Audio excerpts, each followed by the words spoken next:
bila tak buat e-invoice, kena penalti ataupun tidak?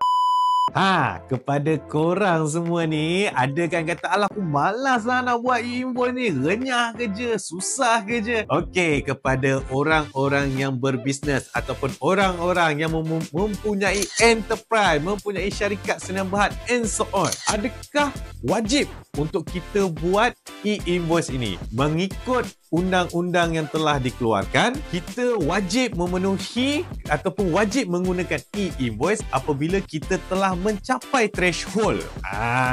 Apa thresholdnya? Kita kena rujuk balik kepada income kita pada tahun 2022.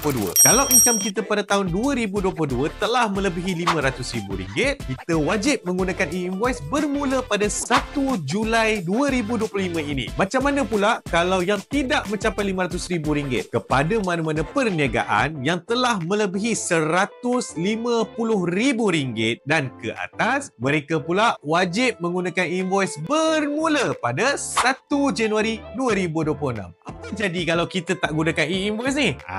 Jawapan dia, mengikut Seksyen 120 ITA, Inland Tax Act, kita akan dikenakan penalti bermula daripada RM200 sehingga RM20,000 for each non-compliance. Setiap satu kesalahan yang kita buat ataupun kita tak buat untuk satu e-invoice, kita boleh dikenakan penalti di bawah Seksyen 120 di mana bermula daripada RM200 sehingga RM20,000 for each non-compliance. So korang rasa korang nak kena penalti ataupun tidak?